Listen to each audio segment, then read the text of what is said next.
من الشيطان الرجيم. بسم الله الرحمن الرحيم. الحمد لله رب العالمين بارئ الخلائق أجمعين، والصلاة والسلام على أشرف الأنبياء والمرسلين خاتم النبيين رحمة للعالمين أبي القاسم محمد وعلى أهل بيته الطيبين الطاهرين المعصومين المظلومين، لا سيما بقية الله في الأرضين. أما بعد، فقد قال الله سبحانه وتبارك وتعالى في محكم كتابه وهو أصدق القائلين وقوله الحق. بسم الله الرحمن الرحيم. هل أتى على الإنسان حين من الدهر لم يكن شيئا مذكورا. إنا خلقنا الإنسان من نطفة أمشاج نبتليه فجعلناه سميعا بصيرا. إنا هديناه السبيل إما شاكرا وإما كفورا. صلوات.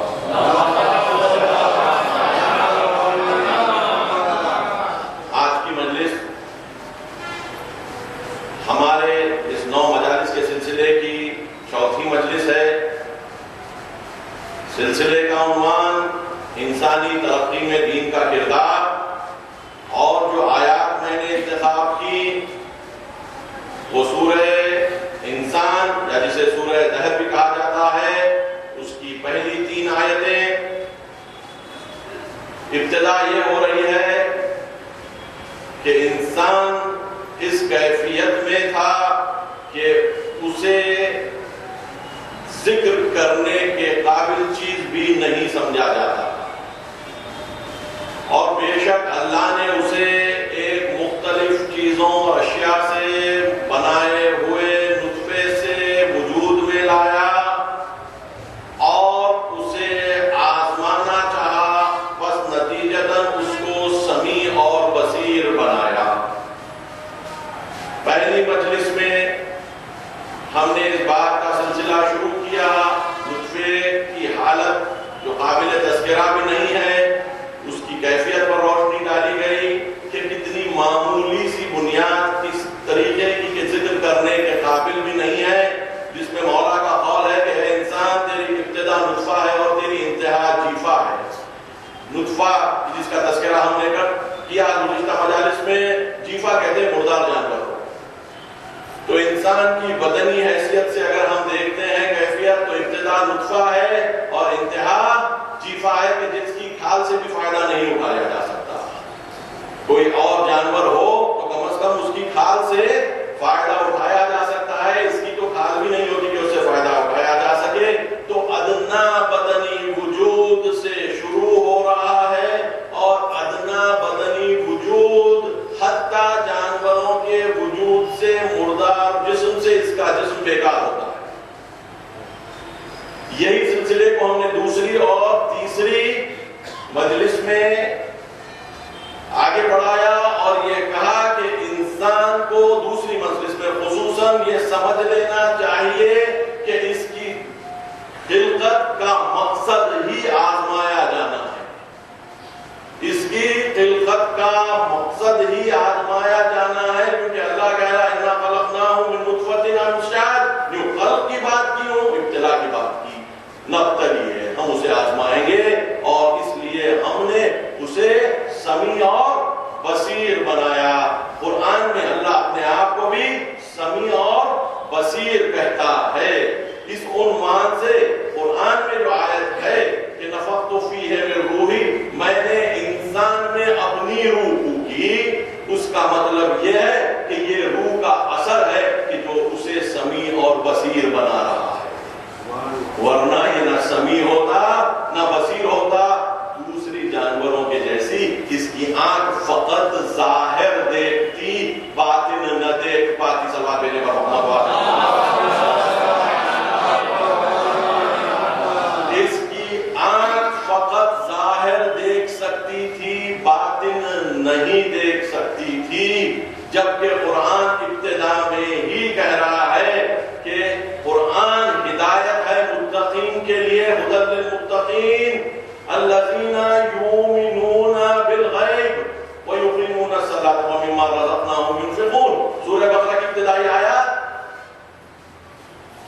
ایمان غائب پر اس کو لانا ہے، اس کا بصیر ہونا، اس کا سمیع ہونا اس پر گواہ ہے.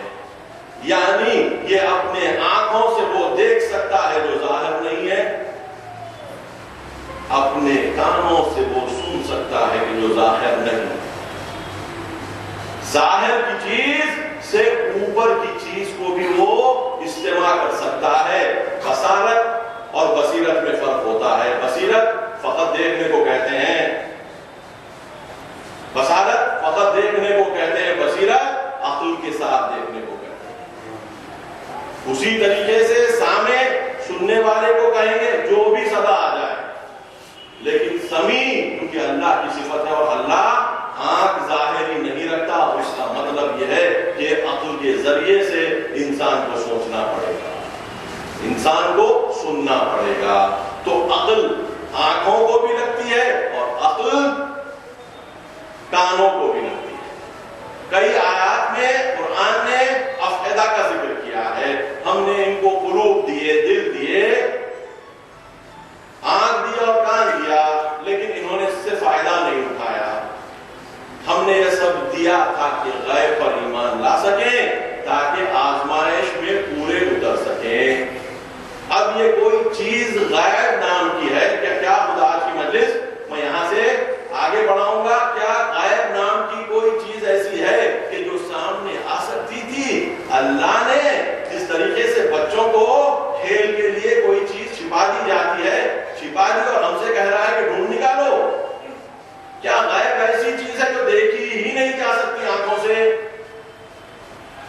تو پتہ یہ چلے گا کہ جو غیب پر ایمان لانے کی بات ہو رہی ہے وہ غیب ہے کہ جو یہ دنیا کے آنکھوں سے نہیں دیکھا جا سکتا. اس سلسلے میں نے قرآن کی وہ آیت تلاوت کی تھی جہاں پر رسول سے کہا جا رہا ہے، ہم نے رسول تمہارے پردے اٹھا لیے آنکھوں پر سے اور اب تم وہ قیامت کا منظر دیکھ رہے ہو، تمہاری نظر تیز ہو چکی ہے. اور یہ بات کہی جا چکی ہے کہ جو رسول کو دکھ رہا ہے رسالت کی سطح پر، امت کو امت کی سطح پر دکھنا چاہیے. رسول کو جو رسالت کی سطح پر دکھ رہا ہے وہ امت کو اپنی سطح پر دکھنا چاہیے. یعنی قیامت کا وہ منظر جس طریقے سے رسول دیکھ رہے ہیں اللہ کی رحمت کی طرف سے، ہم کو بھی وہ قیامت کا منظر اپنے لیے کم از کم نظر آنے لگے. وہ منظر کیا ہے جو قرآن بیان کر رہا ہے؟ تم جو دیکھتے ہو کہ ایک گواہ اور ایک ہانکنے والا انسان کو ہانکتا ہوا قیامت کے دن لا رہا ہے سوال پوچھنے کے لیے. نبتلی ہے، ہم نے اس کو آزمانے کے لیے بھیجا ہے. اگر آزمانے کے لیے بھیجا ہی نہیں تو سوال کس بات؟ اگر آزمانے کے لیے بھیجا ہی نہیں ہے تو سوال کس بات کا؟ تو وہ جو رسول کو نظر آ رہا تھا دوسروں کے سلسلے میں، کم از کم ہم اپنے تئیں غائب میں اپنی روح کی ارتقاء کے ذریعے سے، بلندی کے ذریعے سے وہاں تک تو پہنچ جائیں کہ ہم کو ہانکا جائے گا، ہم کو ہانکا جائے گا. اور جب ہم کو لایا جائے گا تو ہم کم از کم وہ احساس کریں وہ قیامت کے روز کا، اس قیامت کے روز کا کہ ہمارا اس وقت کیا حال ہوگا. قیامت یہاں پر نہیں دکھ سکتی ان آنکھوں سے، قیامت ان آنکھوں سے جو اللہ نور عطا جس کو کر سکتا ہے دکھتی ہے. ہمارا کام ہے کہ ہم قیامت کو دیکھنے کے قابل بنا لیں اپنے آپ کو. اگر ہم نہیں بنائیں گے تو ہم یہ ذمہ داری پوری کر ہی نہیں پائیں گے. کیوں کہ پھر قرآن کہتا ہے کہ دیکھو ان لوگوں کا حشر کیا ہوا کہ جنہوں نے دین کو کھیل اور تماشا بنا لیا اور انہیں دنیا کی زندگی نے دھوکہ دے دیا. وغرتهم الحیات الدنیا ولا تكونوا كالذین اتخذوا دینهم لهوا ولعبا وغرتهم الحیات الدنیا، اور انہیں دنیا کی زندگی نے دھوکہ دے دیا. ان جیسے مت ہو. کیوں؟ انہوں نے بڑی غلطی کی.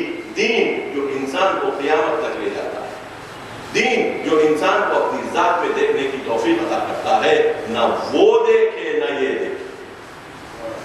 اپنے سے غافل ہو گئے اور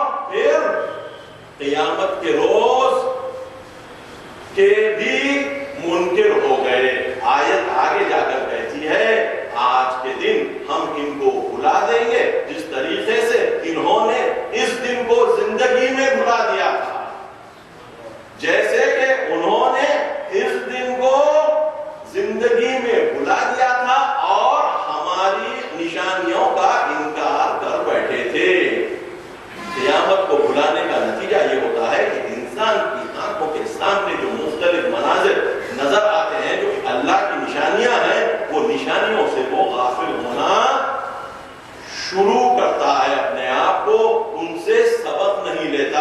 ایک ایک نشانی اس کے سامنے آتی تھی, وہ منہ موڑتا رہا. قیامت کے دن جب گیا تو اللہ کہتا ہے کہ آج ہم تمہیں بھول جائیں گے کیونکہ تم نے قیامت کو بھول گیا, تم نے نشانیوں کو بھول گیا. یہ تمہارا بھول جانا تمہارے کو آزمائش میں فیل کر چکا ہے. جو دنیا میں فیل ہو جاتا ہے قیامت کے دن اس کے لیے کوئی مددگار نہیں ہوتا. شفاعت کی بحث میں انشاءاللہ آگے کی مجالس میں چھیڑوں گا کہ شفاعت کہاں پر کام آتی ہے. صلوات بھیجے محمد والا.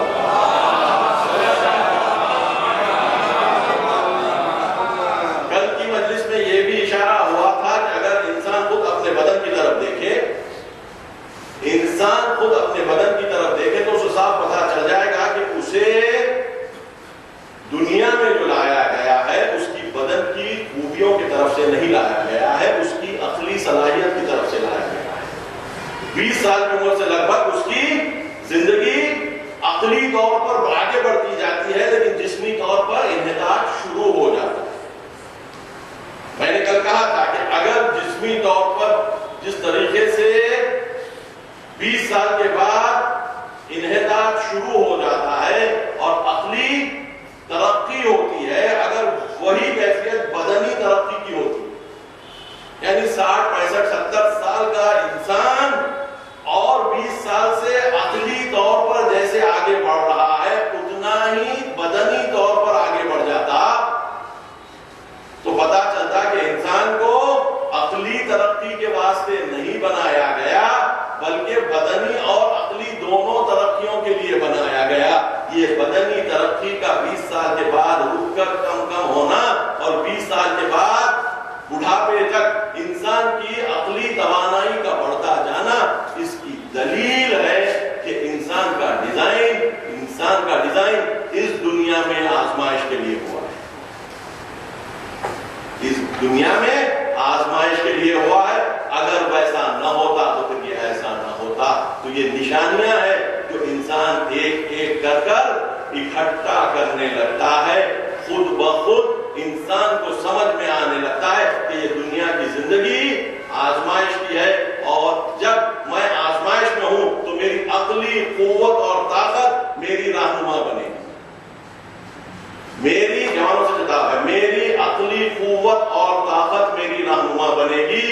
انسان کے دماغ میں, انسان کے مائنڈ میں بے انتہا قدرت ہے چیزوں کے انفارمیشن کو رکھنے اور میمورائز کرنے کی, اینالائز کرنے کی.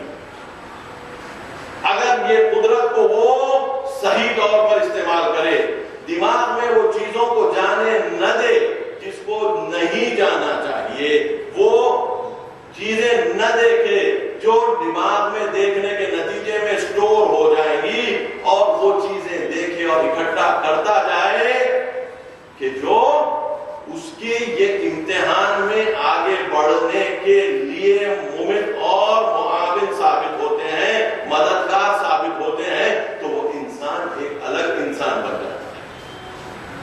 وہ انسان ایک الگ انسان بن جاتا ہے کہ جس کے ذہن میں پاکیزگی جا رہی ہے. اس نے اپنے تقوی کے ذریعے سے برائی کو روک دیا, فائر وال بنا لی, کیونکہ قیامت کی فائر وال اسے نظر آ رہی تھی. اسے قیامت کی فائر وال کنتم علی شفا حفرۃ من النار فانقذکم منها, اے بندو تم تو جہنم کے کنارے ٹھہرے ہوئے تھے, ہم نے تمہیں وہاں سے نجات دے دی, ہم نے تمہیں وہاں سے نجات دے دی. قرآن کی آیت, تم تو کنار پر کھڑے ہوئے تھے, بالکل گرنے پر تھے. لقد من اللہ علی المؤمنین اذ بعث فیہم رسولا منہم یتلو علیہم آیاتہ, اللہ نے بڑی منت کی ہے, احسان کیا ہے مومنین پر کہ اس نے ان کے درمیان میں رسول بھیج دیا کہ جو انہیں آیات سناتا ہے, ان چیزوں کی طرف لاتا ہے کہ جس کے لیے سمیع اور بصیر ہونا ضروری ہے. جنہوں نے اپنے آپ کو یہ مقصد پر, یہ مسند پر نہیں بٹھایا کہ میں آمادہ ہوں آزمائش کے. کوئی بچہ ہو ایگزام کے ہال میں جائے اور اس کو یہ یاد نہ رہے کہ وہ ایگزام لکھنے آیا ہے, تو اس کا کیا حال ہوگا؟ ٹھیک ہے, کبھی پینسل سے کھیل کبھی شارپنر سے کھیلے گا، چھوٹے بچے اس لیے کہہ رہا ہوں، کبھی ادھر دیکھے گا کبھی ادھر دیکھے گا، کہ کیونکہ اس کو پتا ہی نہیں ہے کہ وہ ایگزام میں آیا ہے۔ ایسا چھوٹا بچہ بھی نہیں کرتا، ایسا چھوٹا بچہ بھی نہیں کرتا، مگر بڑا انسان کر بیٹھتا ہے، یہ بڑا انسان کر بیٹھتا ہے۔ رسول کہتے ہیں کہ دیوانہ وہ ہے کہ جو دنیا کی زندگی کو آخرت پر ترجیح دیتا ہے۔ تو اس کو دنیا میں کوئی شارپنر مل جاتا ہے، دنیا میں کوئی پینسل مل جاتی ہے، اس کے قسم کا شارپنر، اس کے قسم کی تفصیل میں نہیں جانا ہے، آپ ابھی سے مسکرانے لگے۔ بچوں والا شارپنر پینسل نہیں ملتا، بہت سے الگ الگ شارپنر اور پینسل شیطان نے فراہم کر رکھے ہیں، اپنا بس نہیں ہوتا بازو والے کا بھی چھین لیتا ہے۔ تو اس قسم سے اس کا ذہن اگر عادت پیدا نہیں کرتا، اپنے آپ کو اللہ کے راستے پر امتحان کے لیے نہیں لگاتا، تو انسان ایک تماشا بن جاتا ہے۔ اور یہی تماشا نہ بنے، اسی بنیاد پر فرشتوں نے کہا کیا ایسے کو بھیج رہا ہے، ایسے کو اپنا نمائندہ بنا رہا ہے کہ جو فتنہ کرے گا اور خون بہائے گا، جو اللہ کی ہدایت کے تحت نہیں آتا، اس کا حال یہی ہوتا ہے۔ حالانکہ یہ بات سمجھ آنی چاہیے تھی، لیکن سمجھ اس لیے نہیں آتی کہ وہ سمیعاً بصیرہ کی طرف توجہ نہیں کرتا، یعنی اپنی زیادہ تر طاقت رکھنے والی قوت کو مصرف کرنے سے قاصر رہتا ہے، توجہ کم ہوتا جو، یعنی جو چیز اس کے پاس ہے اس کو نہیں استعمال کرنے کے نتیجے میں فیل ہو رہا ہے۔ ایسا نہیں ہے کہ اس کے پاس کوئی کتاب الگ سی چاہیے تھی، اس کی کتاب آ چکی ہے، کتابوں کے پہلے کتابیں آ چکی ہیں، قرآن آخری دلیل بن کر آ گیا، تبیان لکل شے بن کر آ گیا، ہر چیز کا واضح کلیئر بیان بن کر آ گیا۔ اس کے بعد مشکل یہ تھی کہ نہ دیکھا نہ سنا، مشکل یہ تھی کہ دیکھا نہ سنا۔ تو قیامت میں جب آیات قرآنی کہتے ہیں کہ لوگوں کو اندھا اٹھایا جائے گا اور وہ کہہ پڑیں گے کہ ہم تو دیکھنے والے تھے دنیا میں، ہم کو کیوں اندھا اٹھایا جا رہا ہے، تو ان سے یہ کہا جائے گا کہ تم نے وہ کام آنکھوں سے نہیں کیا جس کے لیے آنکھیں دی گئی تھیں، اس لیے تمہیں یوم قیامت اندھا اٹھایا جا رہا ہے۔ میرا کام منبر پہ آنے کے بعد قیامت سے لوگوں کو آشنا کرانا ہے، کیونکہ قرآن کی آیت واضح طور پہ ہے کہ جب تم اپنی قوم کے پاس جاؤ تو انہیں قیامت سے ڈراؤ، شاید کہ وہ کوشن لینے، کوشش ہو جائیں، احتیاط کرنے لگے۔ وَيُنذِرُ قَوْمَهُمْ إِذَا رَجَعُوا إِلَيْهِمْ لَعَلَّهُمْ يَحْذَرُونَ۔ سورہ توبہ کیا ہے؟ سب کے سب لوگوں کے لیے ممکن، قرآن کی آیت کا ترجمہ کر رہا ہوں، سب کے سب لوگوں کے لیے ممکن ہی نہیں کہ وہ پوچھ کر جائیں اور رسول کے پاس کچھ سیکھ کر آئیں۔ کیوں نہیں تم میں سے کچھ لوگ جاتے اور دین میں تفقہ فکر کرتے اور پلٹ کے اپنی اپنی قوموں کی طرف جا کر انہیں قیامت سے ڈراتے، شاید کہ وہ لوگ کوشن لیتے، کوشش ہو جاتے، احتیاط کر لیتے۔ یہ ذمہ داری دی گئی ہے ان لوگوں کو جن کا کام یہ منبر سے خطاب کرنا ہے۔ اگر میں یہ کام نہیں کروں گا اور قیامت کا تصور آپ لوگ کے سامنے پیش نہیں کروں گا تو قرآن کی آیت کی مخالفت ہو جائے گی، قرآن کی آیت کی مخالفت ہو جائے گی۔ قرآن الگ الگ طریقوں سے انسان کو بتلاتا جا رہا ہے کہ دیکھو تمہاری قوت کے مطابق عمل کرو، تمہاری کمزوری کے مطابق عمل نہ کرو، دیکھو تم اپنی قوت کی بنیاد پر عمل کرو۔ متوجہ ہو جائیں برادران، تم اپنی قوت کی بیسس پہ عمل کرنا، تمہاری کمزوری کی بیسس پہ عمل نہیں کرنا۔ شیطان تم کو تمہاری کمزوری کی طرف لے جاتا ہے اور اللہ تمہیں تمہاری طاقت کی طرف لے جاتا ہے۔ شیطان تمہیں فضل سے ڈراتا ہے اور فحشاء کا حکم دیتا ہے قرآن کے بعد، اور اللہ تمہیں ہدایت دیتا ہے۔ انزل السکینۃ فی قلوب المؤمنین لیزدادوا ایمانا مع ایمانہم۔ اللہ تو لوگوں کے دلوں میں مومنین کے سکون ایجاد کرتا ہے تاکہ یہ سکون ایجاد ہونے کے نتیجے میں یہ لوگ اپنے موجودہ ایمان میں اور ایمان اضافہ کر سکیں۔ انسان کو کہا جا رہا ہے تاکہ میں سکون ایجاد کر رہا ہوں تاکہ تم اپنے موجودہ ایمان میں ایمان اور اضافہ کر سکو۔ اللہ کا مقصد یہ ہے کہ تمہارا ایمان بڑھتا جائے، بڑھتا جائے۔ کئی جگہ پر قرآن میں آمنو کے بعد آمنو، یا ایھا الذین آمنو آمنو، اے ایمان والو ایمان لالو۔ امام جعفر صادق علیہ السلام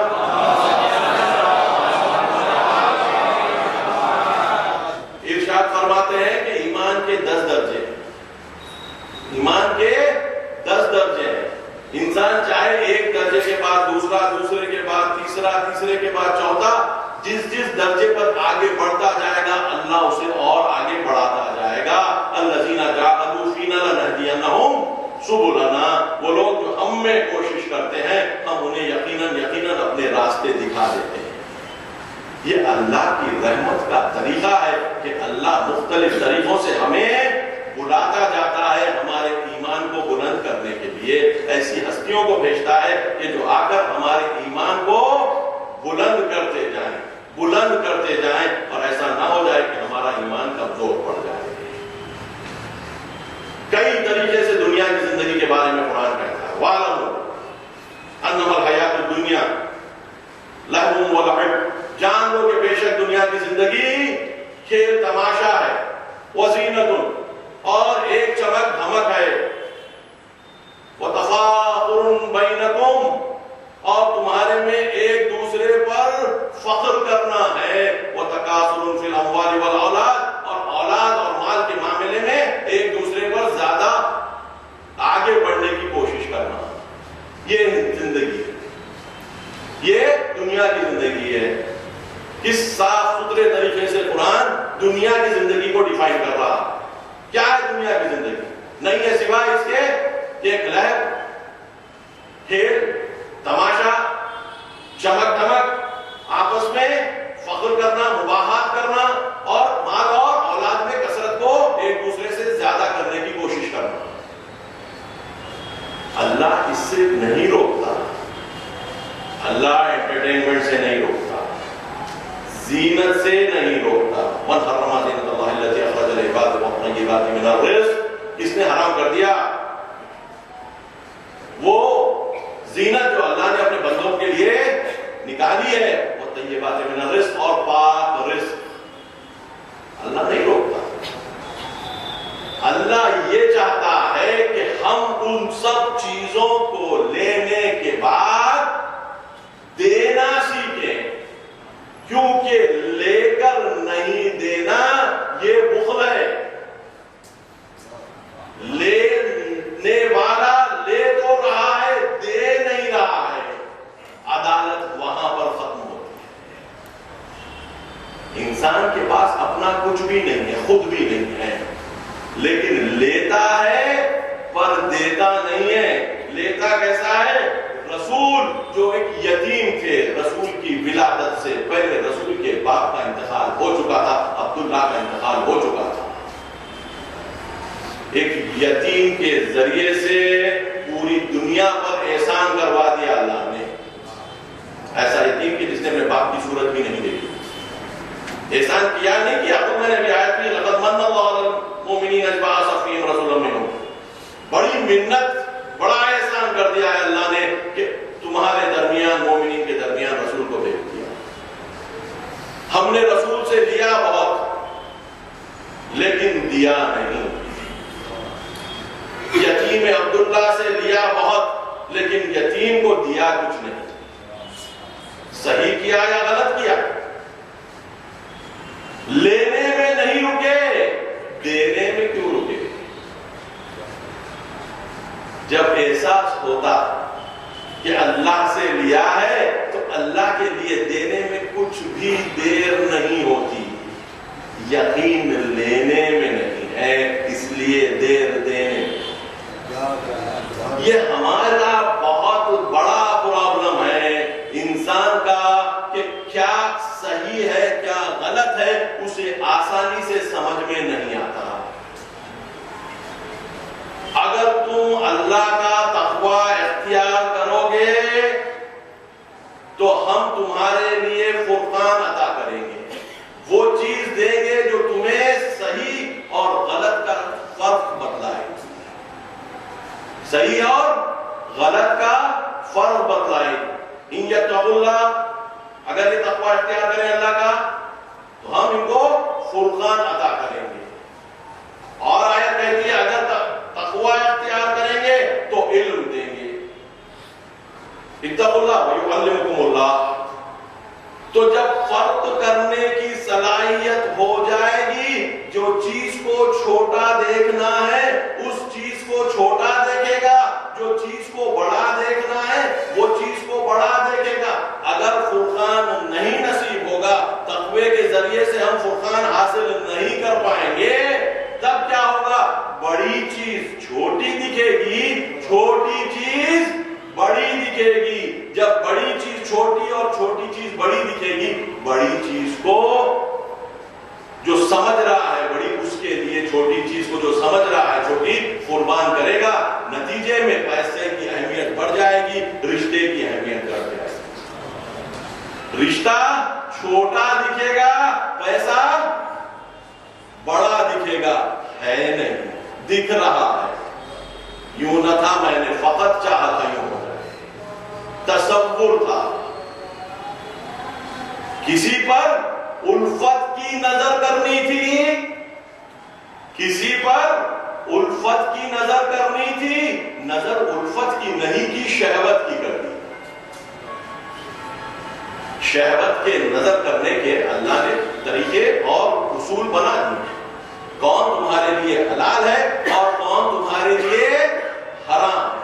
یہ فہرست قرآن میں ہے، روایت میں ہے۔ حلال کا طریقہ کیا ہے، حرام کا طریقہ کیا ہے؟ نہیں، تم نے یہ کیا کہ جہاں پر الفت کرنی تھی وہاں پر شہوت کر دی۔ چائلڈ ابیوز کے جو قصے نہ سنائی دے رہے ہیں اس کا خلاصہ یہی ہے کہ ہم نے الفت کو شہوت سے بدل دیا ہے۔ جہاں محبت اور مہربانی جانی چاہیے تھی وہاں پر شہوت چلی گئی۔ یہ خلق الانسان ضعیفا، قرآن کی آیت ہے کہ تم کو ہم نے ضعیف خلق کیا ہے۔ جب تک ہم تمہارے آنکھ نہ بن جائیں، جب تک ہم تمہارے کان نہ بن جائیں، جب تک ہم تمہاری دل کا حصہ نہ بن جائیں، جو کہ ہم تمہارے دل سے قریب ہیں، تمہاری شہرک سے قریب ہیں، اگر تم ہم کو استعمال نہیں کرو گے اپنے آپ کو بلند کرنے میں، تو یاد رکھو اللہ کے علاوہ تمہارے پاس کوئی سہارا نہیں ہے۔ لن تجد دونہ ملتحدا، آیت قرآن، تم ہرگز اس کے علاوہ کوئی سہارا کوئی سپورٹ نہیں پاؤ گے۔ بغیر اللہ کے دنیا میں اتر جاؤ گے تو وہ چیز کرو گے کہ جس سے تم بھی شرمندہ ہوگے، معاشرہ تباہ ہو جائے گا، اور وہ قصور اگر ہم تمہارے ساتھ ہوتے تو نہ ہوتا۔ ہم اگر تمہارے ساتھ ہوتے تو نہ ہوتا۔ فقط یہ نہیں ہے کہ برائی سے بچنا کمال ہے، اللہ کے اصول عجیب طریقے سے بنائے گئے ہیں۔ ان الحسنات یذہبن السیئات، رسول سے پوچھا گیا کہ آپ کو سب سے اچھی آیت کون سی لگتی ہے قرآن میں؟ تو کہتے ہیں یہ والی، کہ نیکیاں برائیوں کو ختم کر دیتی ہیں۔ جیسے جیسے ہم اللہ کے راستے پر نیکیاں کرنا شروع کرتے ہیں، برائیاں خود بخود دھل جاتی ہیں۔ انسان ایسی کیفیت میں آ جاتا ہے کہ گناہ مفہوم نہیں رکھتا، گناہ مفہوم نہیں رکھتا، اور اگر وہ نیکیاں نہیں کر رہا ہے تو گناہ جگہ بناتے جاتا ہے ذہن میں۔ جوانوں کے لیے خاص طور پر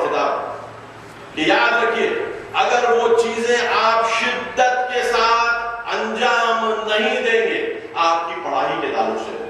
ہر وہ چیز جو آپ کی حقیقی نالج کو، چاہے وہ آپ کا کورس ہو جو آپ کالج میں یا اسکول میں پڑھ رہے ہو یا کہیں اور، اگر وہ یا نوکری کرنے والے لوگوں کے لیے جو کام کر رہے ہوں اس میں زیادہ سے زیادہ اپنی توانائی لگا کر ایکسل کرنے کی کوشش نہیں کریں گے اور اپنی دماغ کی پوری صلاحیت کو اس پر فوکس نہیں کریں گے، تو آپ کے دماغ میں اتنی چیزیں باقی رہ جائیں گی، جگہ باقی رہ جائے گی کہ وہ جگہ شیطان گھس جائے گا.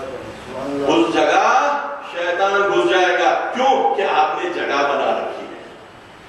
آپ نے شیطان کو کام کرنے کے لیے بائٹس دیے ہیں. آپ نے شیطان کو کام کرنے کے لیے کمپیوٹر میں جیسے بائٹس ہوتے ہیں دیے ہیں، وہ وہاں پہ اپنا پروگرام رن کر لے گا. پھر نہ کہنا کہ یہ کیا ہوا. کیوں؟ کہ تم نے جہاں پر پوری توجہ کرنی تھی وہاں پر نہیں کیا، اپنی کیپیبلٹی کے حساب سے کام نہیں کیا. جیسے تم نے اپنی کیپیبلٹی کے حساب سے کام نہیں کیا، وہاں پر دوسری چیز کام کرنے لگی. اگر ہم ایمان کے راستے پر ایکسل کرتے ہیں تو ہم ہر کام اچھا کرتے ہیں. سوسائٹی اسی بنیاد پر گرو ہوتی ہیں. آپ انسان کی پوری تاریخ پڑھ لیں. میں اسلام کی تاریخ کا حوالہ دے کر بات کرتا ہوں جو ہمارے لیے آسان تر ہے، واضح تر ہے. رسول نے ایک ایسی امت میں قرآن لائے پیش کی کہ جو لکھنا پڑھنا نہیں جانتے تھے. 17 لوگ تھے جو لکھنا پڑھنا جانتے تھے، اور عربی اسکرپٹ رسول کے بچپن میں وجود میں آئی تھی سیریائی اسکرپٹ سے فالو کر. اس سے پہلے رسم الخط ہی نہیں تھا عربی کا. عربی فقط ایک بولی جانے والی زبان تھی. 17 لوگ لکھنا جانتے تھے جب رسول کی بعثت. اس کے بعد علم آگے بڑھنے لگا. دیکھتے ہیں کہ کچھ ہی مدت میں مسلمان علم کے سب سے آگے کی صف میں کھڑے ہیں. یہ کیسے پاسبل ہوا؟ ان میں ایک کیفیت قرآن کی بدولت اور رسول کی ہدایت کے بدولت اور ائمہ کی کوششوں کے بدولت ایجاد ہوئی کہ انہوں نے تیزی سے جتنے بھی علوم تھے، چاہے وہ یونان کے ہوں، گریس کے، چاہے وہ ہندوستان کے ہوں، چاہے وہ ایران کے ہو، ہر جگہ کے موجودہ علم کو انہوں نے سمیٹنا شروع کیا. جیسے سمیٹا، اس شدت سے اس کو آرگنائز کیا کہ کچھ ہی مدت میں یہ علوم میں ایڈ کرنا شروع کیا. 100-150 سال ہی میں مسلمان سائنس کے میدان میں، فلسفے کے میدان میں آگے نکلنا شروع ہو گئے. ساتھ میں میتھمیٹکس بھی آئی، ساتھ میں فزکس بھی آئی، آپٹکس، اس کے ساتھ میں کیمسٹری بھی آئی، کیمیا. یہ سب کا کارنامہ انجام دیا گیا. اس کام میں آگے کون تھے؟ آپ تاریخ اگر دیکھیں تو اس کام میں آگے خلفاء مسلمین نہیں تھے، کیونکہ ان کی دربار میں شراب اور کباب اور ناچ اور گانا آ چکا تھا. تاریخ شاہد ہے، تاریخ شاہد ہے. جو کام کیا تھا وہ ائمہ نے کیا. ان کے شاگردوں نے علوم کو پھیلانا شروع کیا. تو یہ مت سمجھنا کہ پولیٹیکل پاور نہیں رہنے سے ائمہ نے اپنا کام نہیں کیا. پولیٹیکل پاور ہوتا تو اور بھی کر سکتے تھے. بغیر پولیٹیکل پاور کے اتنا کام کیا کہ بنیادیں ڈال دی اسلامک سائنس کی اور اسلامک فلسفے کی اور اسلامی کلام کی. یہ کام کیسے ہوا؟ ذہن کی پاکیزگی سے ہوا ہے. اور اگر آج بیٹھا ہوا ہمارا بچہ ذہن کی پاکیزگی کو نہیں سمجھتا تو ائمہ کے سلسلے کو نہیں سمجھتا. جو ائمہ کے سلسلے کی پاکیزگی کو نہیں سمجھتا وہ رسولوں کی پاکیزگی کو نہیں سمجھتا. جو رسولوں کی پاکیزگی کو نہیں سمجھتا وہ اللہ کو سبحانہ و تعالیٰ نہیں سمجھتا. تو کیا کیا لیول پہ ہم اپنے آپ کو پولیوٹ کر لیں گے اگر ہم اپنے دماغ کی پیورٹی کی حفاظت نہیں کریں گے. کسی کو اگر کہا جائے کہ اتنا زہر کھا لو، کہا گیا کہ بھئی آپ کھا لیجیے آپ کو اگر پسند آتا ہے. اگر اصرار کروں کہ اتنا ہی ہے، کچھ خاص نہیں ہوگا، تھوڑا سا اثر ہوگا تو ہوگا، تھوڑی دیر سو کے اٹھ جاؤ گے. بولے آپ سو کے اٹھ جائیے، کہیں گے یا نہیں کہیں گے؟ مگر وہی چیز تو دماغ کو پولیوٹ کرنے والی ہے. بدن کو احتمال ہے کہ تھوڑا سا نقصان ہو جائے،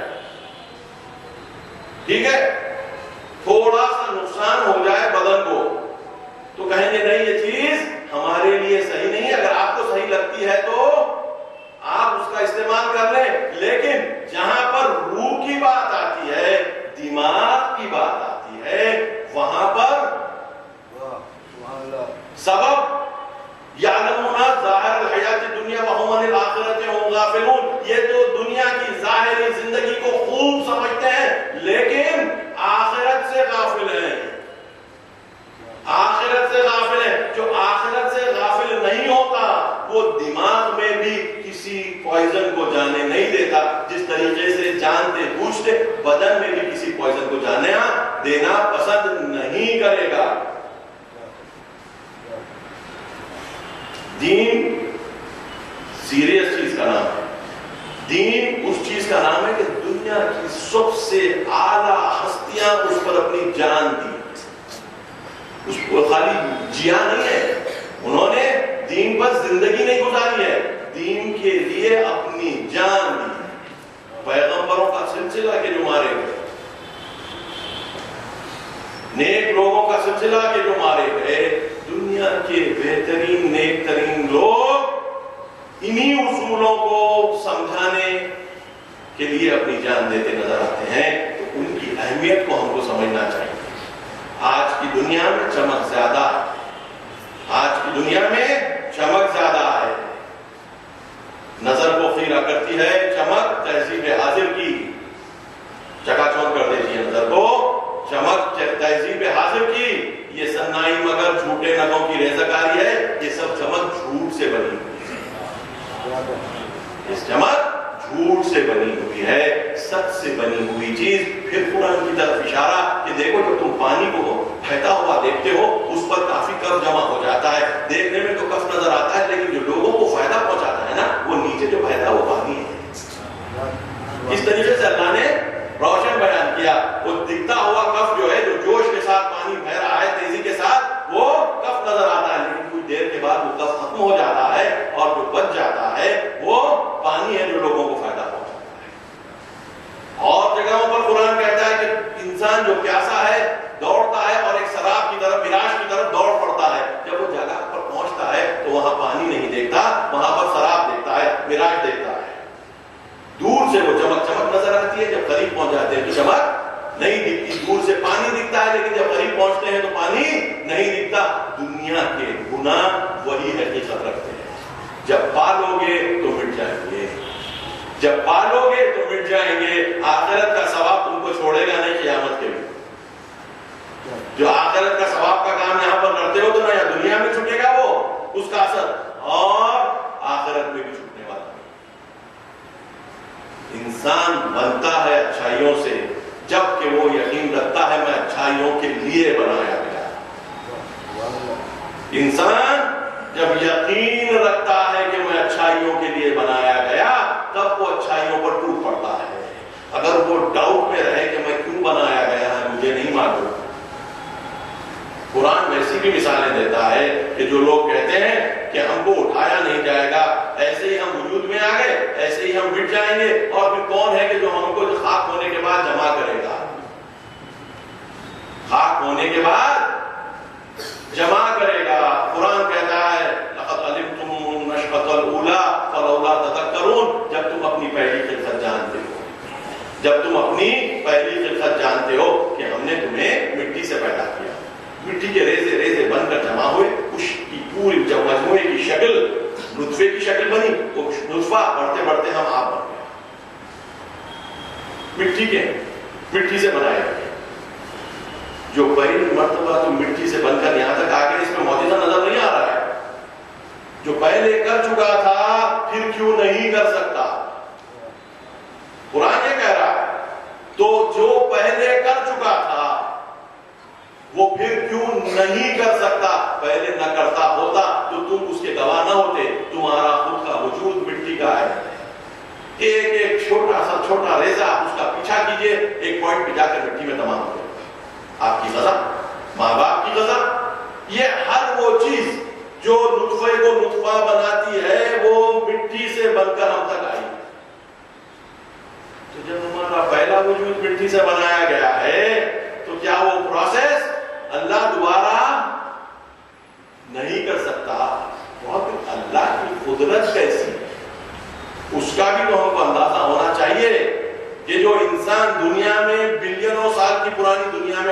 وارد ہوا ہے.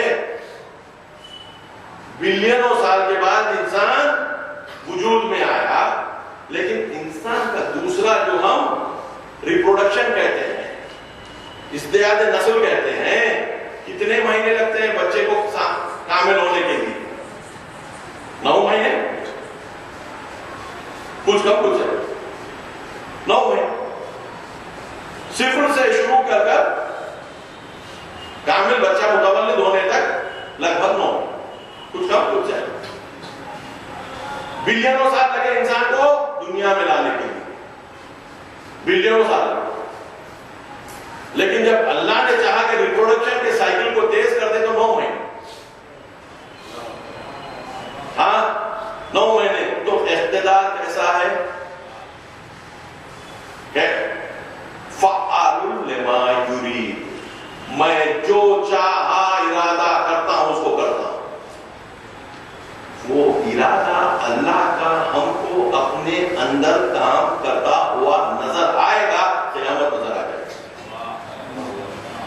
اللہ کا ارادہ ہم میں اگر ہم کو کام کرتا نظر آ جائے گا تو ہم کو قیامت نظر آ جائے گی.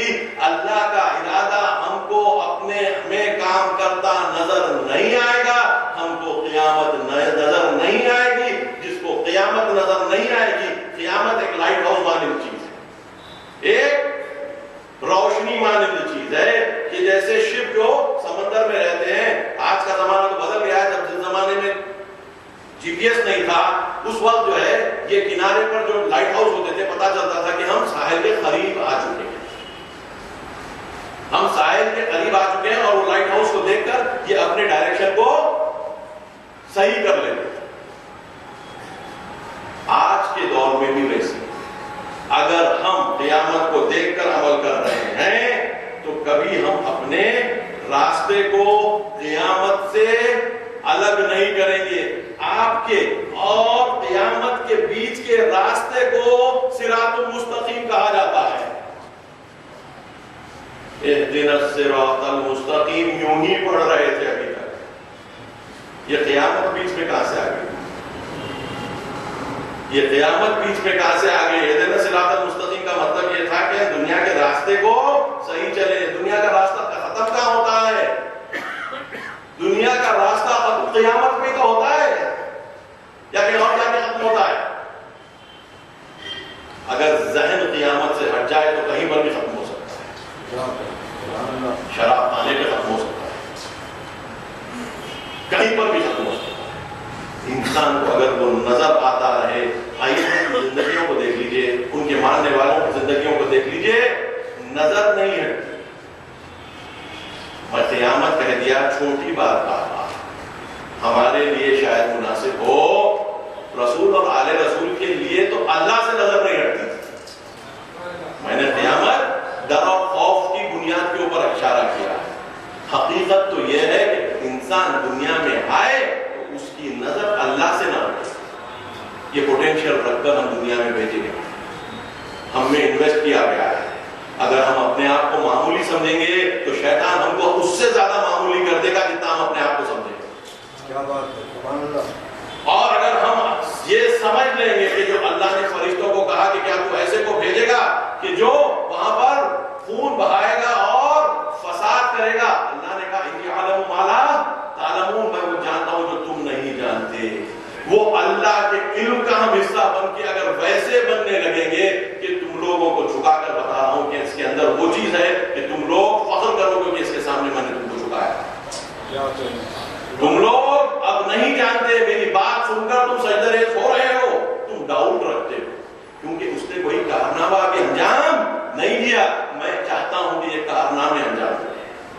جب اس کے تم کارنامے انجام دو گے تو اس کے یہ برے کارناموں کی طرف تمہاری توجہ نہیں ہوگی، عظمت کی طرف توجہ ہوگی. اب سوال یہ ہے کہ ہم وہ عظمت کی طرف جائیں یا عظمت سے بچ جائیں. لاکھوں سپرمز ہوتے ہیں بلکہ ملینوں، اس میں سے ایک سپرم فرٹیلائز ہوتا ہے، ایک جس سے ہم آپ سب وجود میں آئے. ملینوں میں سے ایک فرٹیلائز ہوتا ہے. تو ملینوں میں سے تو ہم ایک جو سلیکٹ کیے گئے تو سلیکٹ کر لیے گئے. اِنَّا خَلَقْنَاكُم مِّن نُطْفَةٍ امشاج، ہم آپ سب سلیکٹڈ ہیں. ہم آپ سب ملینوں کے پہلے مرحلوں میں سے ملینوں میں سے سلیکٹڈ. اگر وہ بھی احساس کر لیں کہ ہم معمولی نہیں ہیں، ہم کو ایک مقصد کے ساتھ اس دنیا میں لایا گیا ہے، اور اگر وہ ہم مقصد پورا کریں گے تو ہوگا کیا؟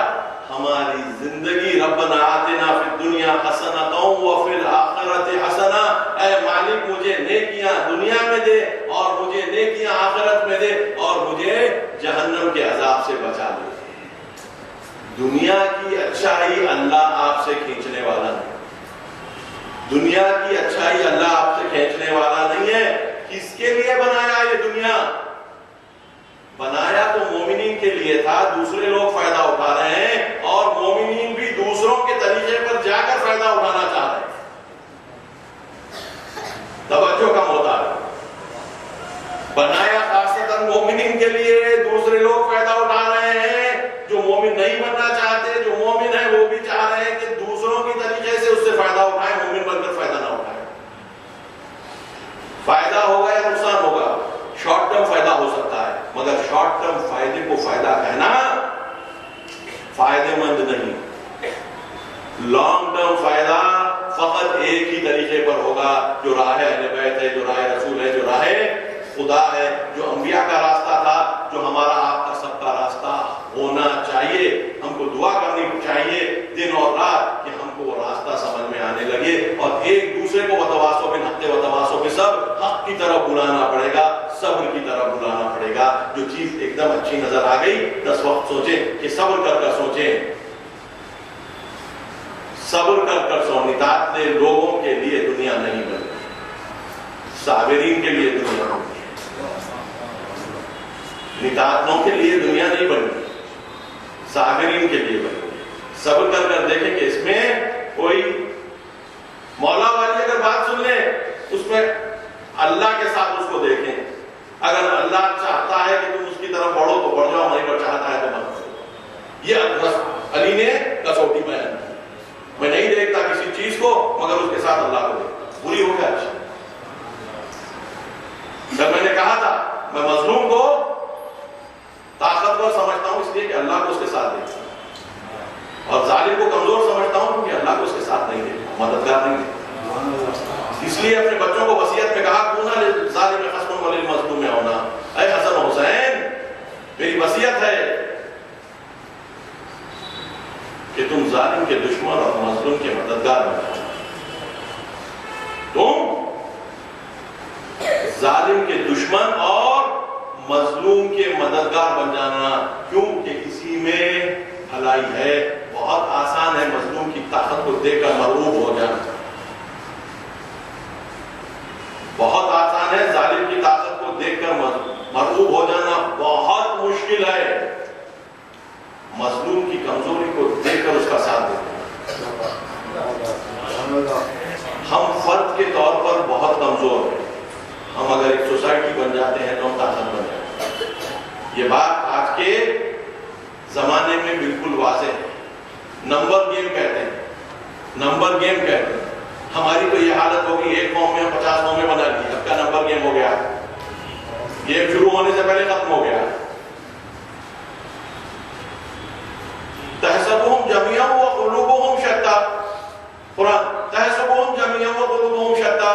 تم اے رسول اپنے دشمنوں کو ایک سمجھ رہے ہو، ان کے دل تو آپس میں بٹے ہوئے ہیں. یہ اس لیے کہ یہ عقل سے کام لینے والی قوم نہیں ہے.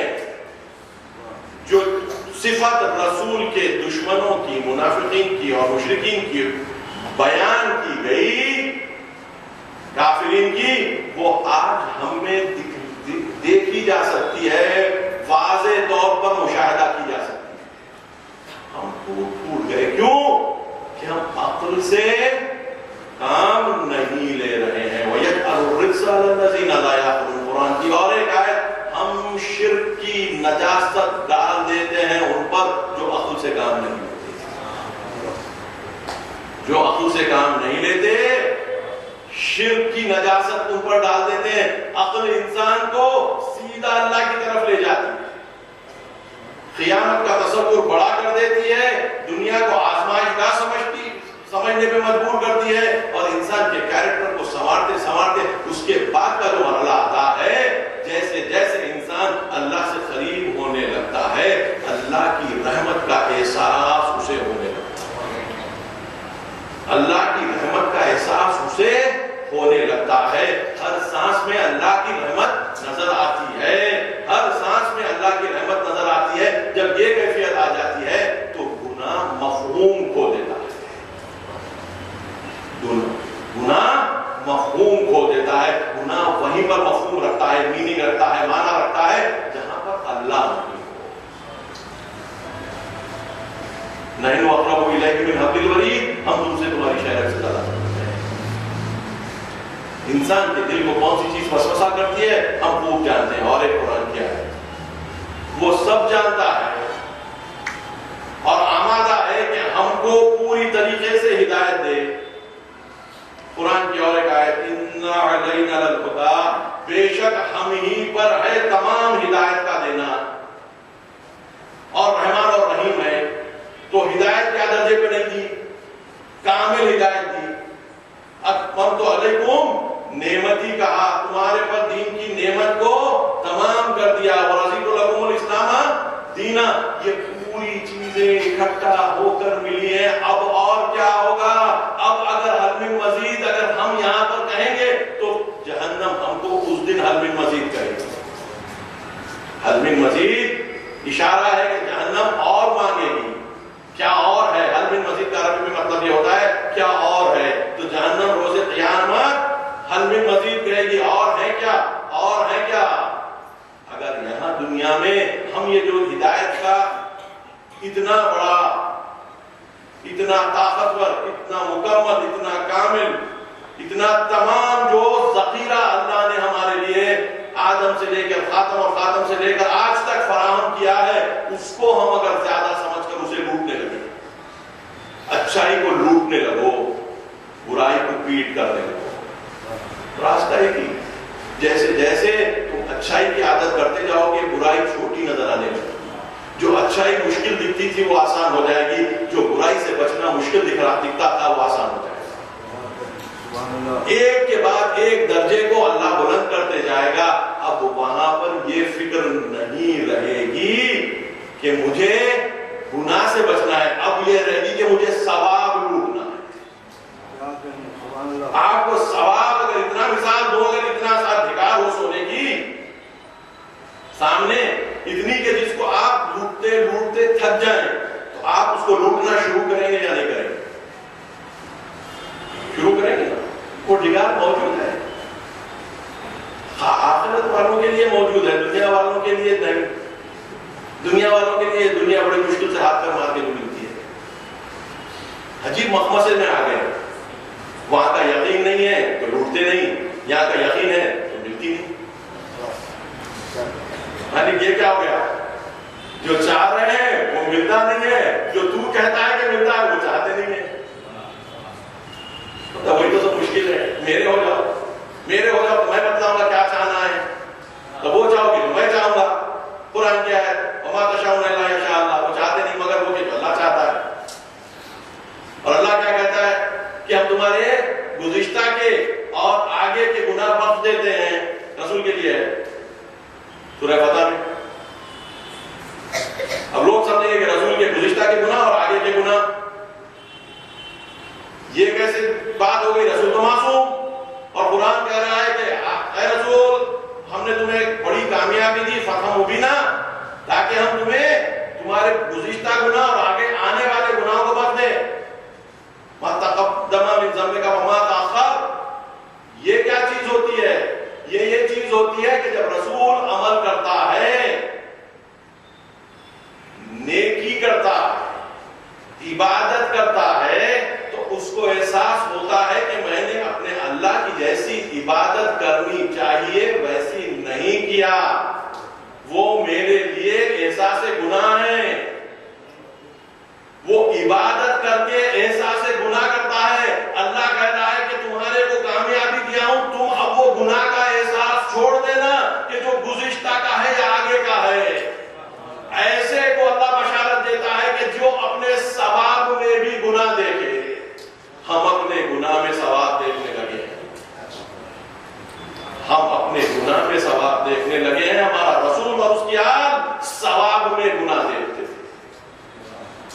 لیے سمٹے سمٹے رہتے تھے، اس لیے کھانا جھکائے ہوئے رہتے تھے. وقت جناح کا لمن اتبعک من المؤمنین، رسول اپنے کھانوں کو جھکا دو ان لوگوں کے سامنے، ان مومنین کے سامنے جو تمہاری بات سنتے ہیں، جو تمہاری بات سنتے ہیں. جو رسول کو کہا جا رہا ہے کہ مومنین کے سامنے ہے رسول تم اپنے کھانوں کو جھکا دینا، جو تمہاری بات سنتے ہیں. وقت جناح کا لمن اتبعک من المؤمنین، اور رسول نے وہ کیا کیونکہ رسول کو کوئی اکڑ نہیں تھی، رسول کو کوئی اکڑ نہیں تھی. جیسے کہ مولا فرماتے ہیں نبی اللہ میں کہ ہمارا رسول غلام والی بیٹھک بیٹھتا ہے. جس کو اللہ کا احساس ہو وہ کون سی بیٹھک بیٹھے گا؟ بادشاہ والی یا غلام والی؟ مولا فرما رہے ہیں اپنے رسول کے تعلق سے کہ غلام کی بیٹھک بیٹھتے کہ لوگ جب آتے تو دیکھتے تو پہچان نہیں سکتے تھے کہ رسول ان میں سے کون ہے، کیونکہ امید نہیں کرتے تھے کہ کوئی غلام کی بیٹھک بیٹھنے والا بھی رسول ہو سکتا ہے. عباد الرحمن، اللہ کے بندے زمین پر بہت ہی جھک کر چلتے ہیں، بہت ہی انکساری کے ساتھ چلتے ہیں. ان کے پاس غرور نام کی چیز نہیں ہوتی، کیونکہ جانتے ہیں ہمارے پاس جو کچھ ہے ہمارا نہیں ہے، دیا ہوا ہے وہ بھی آزمائش کے لیے دیا ہوا ہے. تو یہ احساس جو ہے ان کو چھوٹا کر دیتا ہے اللہ کی نظروں میں، اور اللہ ان کو اور لوگوں کی نظروں میں بڑا کر دیتا ہے. یہ چھوٹے ہونے والوں کو چھوٹا نہیں رکھتا. ورفعنا اللہ کا ذکر کہے گا، قرآن کی آیت یاد ہے رسول اللہ تمہارے ذکر کو بلند کر چکے ہیں. تو یہ بڑے ہونے چھوٹے ہونے کی جو چیز ہے وہ عجیب ہے. اللہ کی نظر سے دیکھے تو کچھ اور ہے، اپنی نظر سے دیکھے تو کچھ اور ہے. وہی نظر جو ہم چاہتے ہیں کہ اپنے میں آ جائے، وہی نظر کر کے مسائل میں نے حر کا اشارہ کیا. وہ حر نے اللہ کی نظر سے دنیا کو دیکھنا شروع کر دیا تھا، اور صبح عاشور جب رونما ہوئی تو حر نے ارادہ کر لیا تھا. حر نے ارادہ کر لیا اور اپنے آپ کو ظاہری جیت پانے والوں سے دور کر ظاہری شکست کھانے والوں کی طرف آ گیا تھا، اور یقین رکھتا تھا کہ جو ظاہری شکست ہو رہی ہے جن کے سر کاٹے جا رہے ہیں، کامیابی ان کی ہے. یہ بات اللہ کی دی ہوئی ہدایت کے ذریعے سے جو واسطہ امام حسین پور تک منتقل ہوئی تھی، یہ کامیابی ان کو ورنہ نہیں ملتی. یہ ہدایت جو شخصیت امام کے ذریعے سے حر تک پہنچی تھی ان کو منتقل کر دیا تھا. اور جب حر کی شہادت واقع ہوتی ہے، گھوڑے سے زمین پر آتے ہیں، امام سرانے جا کر کہتے ہیں بختن بختن لگایا حر، اے حر، مارے گئے کاٹے گئے. بختن بختن کی صدا امام کے گلے سے نکل رہی ہے. مبارک ہو. یہ موت نہیں ہے، زندگی ہے. زندگی والا تحسبن الذین قتلوا فی سبیل اللہ امواتا بل احیاء عند ربہم یرزقون. قرآن کہہ رہا ہے. اور وہی بختن بختن کا لال اپنے اس نئے مہمان کو کہہ رہا ہے کہ جو آ کر قتل ہوا، شہید ہوا، اور درجے کو اپنے تا قیامت بلند کر دیا، اور قیامت کے دن اور درجہ بلند نظر آئے گا. زہیر کا بھی وہی مرتبہ تھا. تبدیل کر لیا اپنے آپ کو، عثمانی ہونے کے باوجود، اہل بیت کے ماننے والے نہ ہونے کے باوجود. امام نے جب بلایا کچھ دیر تک تردد کیا، رکے، لیکن زوجہ نے کہا کہ رسول کے فرزند بلا رہے ہیں، آپ جائیں تو تاخیر نہیں کی، کیونکہ جانتے تھے جاؤں گا تو پھر واپس نہیں آؤں. حسین کی بات مجھے دل میں اتر جائے گی، اور حسین کی بات دل میں اتر گئی. آئے، کہا زوجہ کہ تم آزاد ہو، تم بھی چلی جاؤ. غلاموں کو آزاد کیا، اور زہیر ساتھ ہو گئے امام کی. کربلا کے دن بھی وہی کیفیت رہی. اور ہم لوگوں کو دیکھتے جائیے. آپ حبیب ابن مظاہر کو لے لیجیے، بچپن کے امام کے دوست، مدینے میں ساتھ بڑے ہوئے، اور جب حضرت علی نے مولا نے منتقل کیا اپنی دارالخلافہ کو مدینے سے کوفہ، تو حبیب ابن مظاہر بھی ساتھ میں آ گئے. شیعوں میں معروف تھے، اور جب مسلم آئے تو سب سے زیادہ آگے بڑھ کر مدد کرنے والوں میں حبیب ابن مظاہر رہے جو کوفے میں مسلم کا کام سنبھالے ہوئے تھے، ان کے فائنانسز کو دیکھ رہے تھے. انہی کی مدد اور ان کا اطمینان حاصل کر معقل کہ جو غلام تھا ابن زیاد کا، ہانی ابن عروہ کے گھر تک مسلم تک پہنچ جاتا ہے، پیسہ لاتا ہے، کہتا ہے کہ میں شیعوں میں سے اور میں چاہتا ہوں کہ یہ پیسہ منتقل کروں، مسلم کو دے دوں. کسی کو پتا نہیں کہ مسلم ہے کہاں پر، کچھ لوگوں کو پتا ہے. حبیب ابن مظاہر ماقل کو لے جاتے ہیں. اس کے بعد جو ہو رہا ہے ہانی کے گھر میں پوری اطلاعات ابن زیاد کو ملتی رہی اس وقت تک کہ ہانی کو گرفتار کیا گیا، مسلم کو مارے گئے کے بعد گرفتار کر کر لایا گیا، مسلم کو شہید کیا گیا، ہانی کو شہید کیا گیا. خصر کے خلافت سے خسرے گورنری سے ان کو پھینک دیا گیا. یہ پورے واقعات ہوئے. اس کے بعد کوفے سے نکل کر کربلا تک آنا بڑا مشکل ہو گیا. بڑی مشکل سے حبیب اپنے آپ کو کربلا تک پہنچاتے ہیں. حبیب کے ساتھ ایک رسول کے صحابی بھی ہیں، مسلم ابن اوسجا، جس کا سن زیادہ ہو چکا ہے، وہ بھی کس طریقے سے نہیں پتا اپنے آپ کو کربلا تک پہنچاتے ہیں. شاید کہ حجت ہو کوفیوں کے لیے کہ دیکھو تم بھی چاہتے تو جب یہ ضعیف شخص پہنچ سکتا تھا کربلا، تم کیوں نہیں پہنچے. ابن زیاد نے پوری کوشش کی تھی کہ جتنی راستے کربلا کی طرف جا رہے ہیں ان کو روک دے، تاکہ کوفی اگر مدد بھی کرنا چاہیں تو حسین تک مدد پہنچا نہ سکے. اس کا سبب یہ ہوا کہ بہت ہی کم لوگ کوفے سے امام کے ساتھ جا کر مل سکے. روز عاشوراء زہیر کو میمنے پر، حبیب ابن مظاہر کو میسرے پر ذمہ داری دی گئی اور علم حضرت عباس کو سونپا گیا. علم حضرت عباس کو سونپا گیا. جنگ ہوتی رہی، لوگ شہید ہوتے رہے. ایک وقت ایسا آیا کہ مسلم ابن اوسجا اپنے اس سن و سال کے ساتھ اجازت مانگ کر جاتے ہیں. امام اجازت تو دیتے ہیں لیکن منتظر رہتے ہیں، جنگ کرتے ہیں. اس سن اور سال کے بعد مسلم جس حد تک بھی ان میں جان تھی جنگ کرتے ہیں. اس کے بعد ایک ایسا موقع آتا ہے کہ مسلم زمین پر آ جاتے ہیں. جیسے مسلم زمین پر آتے ہیں ہم دیکھتے ہیں حبیب ابن مظاہر پہنچ جاتے ہیں، امام پہنچ جاتے ہیں. ایسی کیفیت میں مسلم نظر آتے ہیں کہ بس جان نکلنے کو ہے.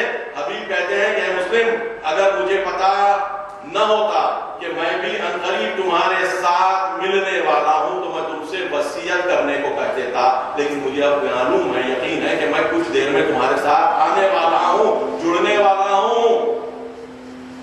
پھر بھی ویسی کیفیت میں ہم دیکھتے ہیں کہ مسلم وصیت کرتے ہیں حبیب کو، اسی کا بحاذا، اسی کا بحاذا، اے حبیب میں تو جا رہا ہوں، حبیب تم دیکھنا اس مظلوم امام کے بارے میں تم سے وصیت کر رہا ہوں، اس امام کا ساتھ نہ چھوڑنا.